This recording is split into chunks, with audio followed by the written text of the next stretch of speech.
Welcome to Shovelware Diggers. Our dig team is currently excavating the Softkey Shareware 2000 Hit Games 2 CD collection. You can find a link in the video description containing the entire directory structure of this archive. Here's what our diggers have lined up for week 31. For more information on how to join the dig team, simply head on over to the Patreon page linked in the video description. Now without further ado, let's begin. Now before we get started today, we actually have a failed dig from Patrick Wong, who you may have noticed was not in the list of successful digs today, because this is actually his last dig that he had submitted so far, so he's going to have to send some more in if we want to get another successful dig out of him.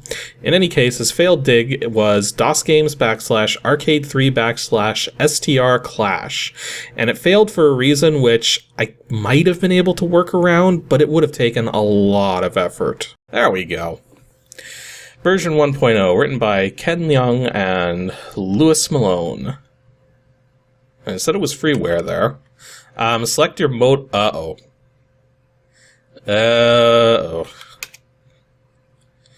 This may be a modem-only game, but we're gonna find out in a second. Yeah, this thing. I'll take a quick look at the doc file, but I've got a feeling this is a failed dig, and that's not a good thing because this was Patrick Wong's last dig in the set, so... No, I took a look. Unfortunately, the game does require a modem or no modem connection to play, and I could set that up, but that's a lot of work to make this even potentially work. And even then, yeah, that's like an hour worth of work just to show what might be 5 minutes worth of footage, so... I'm not going through that. So this will be a failed dig. Patrick Wong's just going to have to send in some more. Sorry. So for our first dig today, well, our first successful dig today, we have DOSGAMES /arcade3 /will_maze. And this was submitted by Juan Rubano. Let's see if we got some better luck going on here. Just maze. I have no idea what that says. Looks German. I'm supposed to type something in. Let me just type in my name, see what happens. Okay. I still haven't... I'm guessing that's maybe the title of the game, and that's the logo down there for the company that made it. Interesting. Comad Freeware NR2? I'm not entirely convinced that this is a freeware game. But it looks like it's called Lily's Maze, just judging from the title there. Pearl Agency. I'm very confused here, but PC and EDV. Okay. And suddenly we're in text mode. With, again, something I can't read. More stuff I can't read. Oh, geez. Okay, and we're back here again. Oh, I think we're actually playing this game finally. I'm guessing that's the level it wants. 1? Okay. Oh, here we go.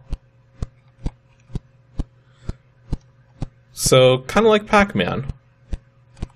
We got a skull chasing us. Okay, so next level, I guess.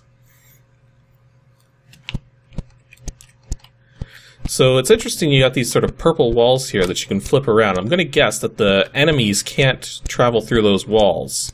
No. So you can sort of use the walls to sort of protect yourself from the enemy movements. Well, that's kind of neat. There's actually another game that's like that on, whoops. There's another game like that on the ColecoVision, and I think some other older consoles. I think it's called Mousetrap, or something like that. It's basically a Pac-Man game, but you can change the state of the different walls in them. So you can basically open new paths or block enemies off and stuff like that. So this is actually pretty neat. It's very basic in terms of gameplay, and I will say the controls are very unresponsive. But because everything's moving so slow, it doesn't play a huge factor. Well, I guess they're not that bad. The thing is, there's no twitch movement to it. As long as you're only pushing like one key every second or so, you're fine. But if you try to like make a lot of changes like really quickly, it just totally messes up. Okay, picking up the V made a dang it. Oh wait, those are the same letters in the BHV there for the... Okay, maybe I should pick them up in that order then. The sound effects are just very basic in this game. Like, there's no sound for picking up the dots, I don't think. No, it's just a footstep sound. So whether you pick up a dot or not, it always makes that so... Whoa! Yeah, see what I mean? Is I tried to turn around there, but because I had moved down just like a few frames before, it didn't quite pick up that I wanted to change direction. So it's like the controls have this sort of delay, but only if you've already pressed a key. So it's kind of like there's sort of a delay after pressing a key where you're allowed to press another key, if that makes any sense. And it also seems to buffer them up to some degree as well. So, not the greatest controls, but they're fair enough for the fact that this game doesn't move very fast. There's clearly different AI going on depending on what the enemy type is, because the skull is having a much better time of chasing me than that bee ever did. Or is it a hornet? I don't know. Whoa. I changed the color of the arena. Okay, so BHV. Let's get them in that order. B, H, and V. Oh, that got me an extra life. Nice. And I kind of like how the extra lives are referred to as Willies. Because that's the name of the character, is Willy. Are we just doing this level over? Or no, it's a different level. I'm not entirely certain why I'm still playing this. I guess maybe it's because of the fact that I'm normally terrible at Pac-Man, but this is actually not that bad. Like, I mean, any good Pac-Man player is going to find this extraordinarily easy. Yeah, I think I'm going to end things here because this level layout just aggravates me. But yeah, basic Pac-Man clone with the gate mechanic and some laggy controls. That's about it, really.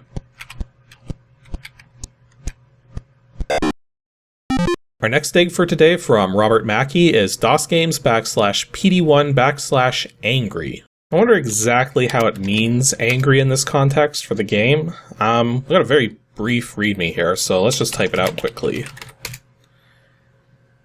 To try angry, type angry 1212 word list. This will try to fill the words from word list, words are copied into a 12 by 12 square. Huh. Well, let's try running it that way. Word list.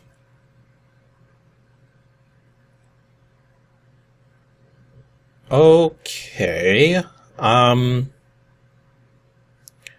It's almost like it's trying to do crosswords? Yeah, it actually ended up different that time. So basically, this is going to be a really short dig because this actually does something. But what it does is just very basic. I mean, if I try to run angry by itself... Okay, yeah, it says, X size, Y size, word file. Depth, I'm guessing, is an optional one to say how many words to fit onto each grid. I wonder why it gets held up like that. Yeah, this basically just seems to be like just a simple crossword creating program. Okay, I see what it's doing, is it's starting with a small number of words and then it's continually trying to make grids with even more to it. Because it had a 9-word grid, and then a 10-word grid, and now an 11-word grid. And my guess is right now it's trying to do a 12-word grid. Yeah, and taking a look at how it's actually putting some of this together, it doesn't look like it's the most competent randomization process here. Admittedly, putting together a crossword is not exactly easy. But just from the way that it's doing this, it almost seems like it's not the very most efficient randomization process. I don't know. It seems like it could be doing a better job of it. That's all I'm saying. But it's at least coming up with something, right?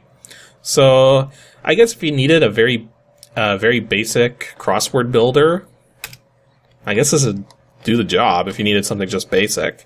If you wanted something comparable to what you see in newspapers, this would definitely not do the trick. Well, let's see what happens. Let's see if it can handle... Oh, some of those words won't fit on an 8x8 grid. Well, performance won't fit, but all the other words will fit on a 10x10. So let's do 10x10 with the word list and see what happens. Yeah, see, it's kind of struggling to do anything better than 8 words, but then it's got such a limited number of words to work from. So... yeah, very basic very basic crossword creation program. I guess if you need something quick, this will do it, but if you want something more complicated, this is probably not the program for you. And to finish things off today, Anton Panetta dug up DOSGAMES /KIDGAMES /Goose10. Since this is in the KIDGAMES folder and it's got Goose in the name, I'm gonna guess this is something to do with Mother Goose. That README file might fit on the screen. It kinda does. Created by Rick Sullivan in 1993. So, let's run it. Well, finally got some sound effects from something.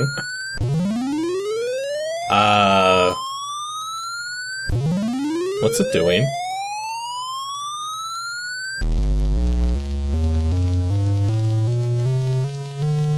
No, legit question, what is it doing? It's still going. Oh, now we got another one? This is... it sometimes scrolls up, too. That's... you know, the weird thing is, I have the cycles up, and so... this is like... this is not... almost seems like it should be going faster. That took forever! Okay, so we finally have a game here. Enter your first name. I'll enter just that. Okay, it's gonna go crazy over that. You can stop now. Thank you. I will show you a rhyme that has one word missing. Try and guess the word. Hint, the word begins with the letter that outlines the rhyme. Okay. And select from 2 levels of play. Choose simple rhymes only, include simple and hard. I'll choose simple and hard. Okay, so something that begins with M. All the king's horses and all the king... yeah. Yes, men is correct. Rapping at the window, crying through the lock, are the children in there... something, now it's 8 o'clock. I don't think I've ever actually heard this one before. I'm gonna say beds? That's just a guess. Yeah. Okay. Starts with T. Little Miss Muffet said...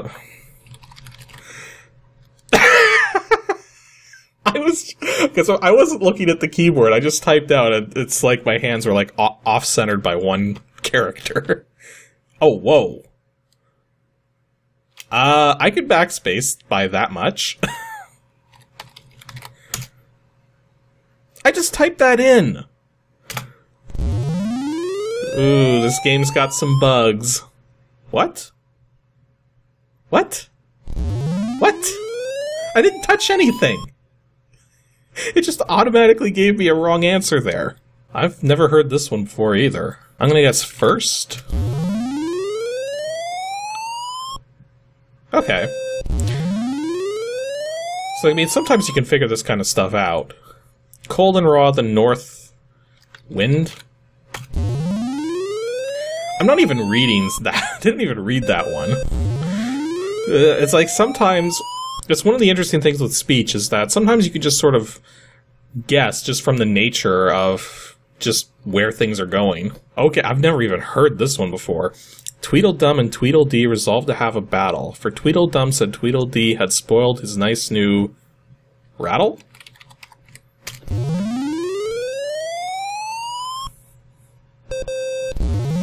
Okay. Wait a minute. I technically got 2 wrong, and I'm already up to 8 points, so shouldn't the game be over now? Yeah, it's still asking me questions, so I'm guessing it just keeps asking you until you get 10 right or something. And I think we all know the answer to that one. So, that's it. Man, this game loves its special effects and PC speaker noise.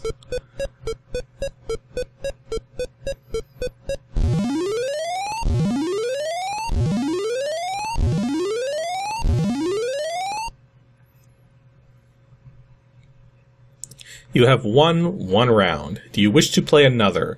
I'm terrified to punch in N because I'm guessing it's going to have some quit effects here. Or not. They're just going to throw a bunch of $ around. Distributed to Shareware. Registration is $8. So let's be honest here. This is definitely a game meant for children. As a kid's game, for 93, it's kinda outdated for that, just from the nature of the fact that we've already got Windows out there, we've already got more advanced graphics going. It seems like this would have a hard time competing on the market like that. But then at the same time, it was only $8, whereas something, you know, that's going to be a full kids game experience is probably going to be more like 30 or 40. So, a very basic program, but it does what it does. It does it very, tries to splash it up as much as you can with text. Well, actually, not really.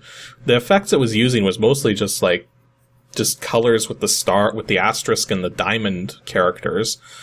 So, you know, it's a very basic program. I guess for $8, I don't know. Like $8 back in 93. I don't know. I guess for what it is, it's okay. It's like, that's the most I can say about it, really.